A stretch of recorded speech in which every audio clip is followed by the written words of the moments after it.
Taking advantage of the French. America.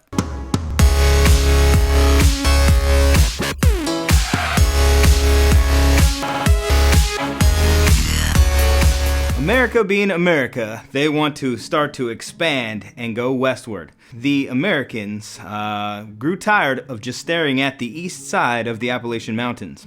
They wanted to move and see what was beyond west of those things. These people were pioneers, farmers, so they packed up their Conestoga wagons, grabbed their rifles and their women, and they went out west.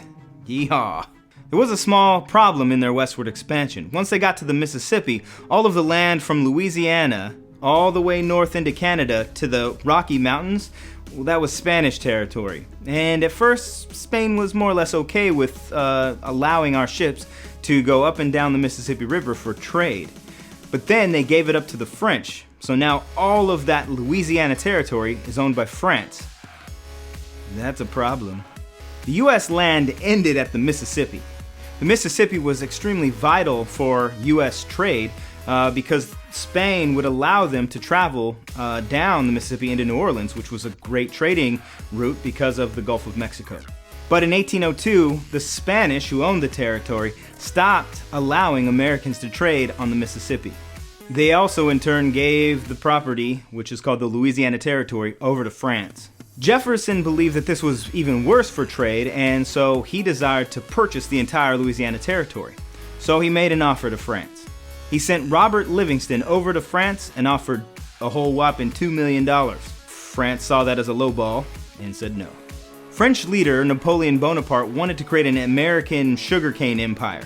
See, he had the land that's modern-day Haiti called Santo Domingo. But in Santo Domingo, there was this great revolt. The rebels were led by Toussaint Louverture. The French captured Louverture, but lost control of the island, and it went back to the name Haiti. Without Santo Domingo, Napoleon gave up on his American sugarcane empire dream. After that, the French foreign minister Talleyrand went ahead and let the U.S. know that the Louisiana Territory was up for sale. Jefferson resent Livingston and another guy, Monroe, and they went to talk to Bonaparte. They offered more than they were allowed. They offered $15 million, and Bonaparte said yes. They sent word to Jefferson, and Jefferson was pleased with the offer, but he wasn't sure if he was constitutionally allowed to do such a purchase. He considered it being under the area of foreign affairs and treaty making, and so he went ahead and went for it. And they purchased the entire Louisiana Territory for $15 million, which actually is a steal of a deal. It doubled the size of the United States of America. Of course, Jefferson wanted to send out explorers to check out the new territory they just purchased and see what kind of natural resources would be added to the United States. Jefferson chooses a military man who joined the services during the Whiskey Rebellion.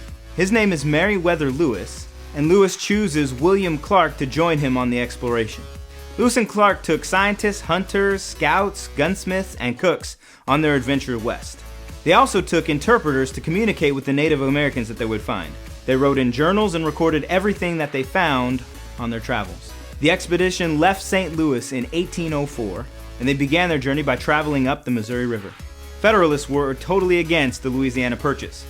They felt that this new land would become more Democratic Republican, being that the Democratic Republicans were supported more by the farmer and the pioneer, the frontier people. A group in Massachusetts tried to get the state to secede from the Union, which secede means be removed from. But that didn't have enough support, and it didn't happen. Thomas Jefferson was nominated and elected to a second term as president. Aaron Burr, on the other hand, was not nominated for a second term as vice president, and he believed that this was due to Alexander Hamilton talking a load of trash. And as you guys already know, he went ahead and shot him dead. All right, that's all we have for this section. I'll see you guys next time. Peace out.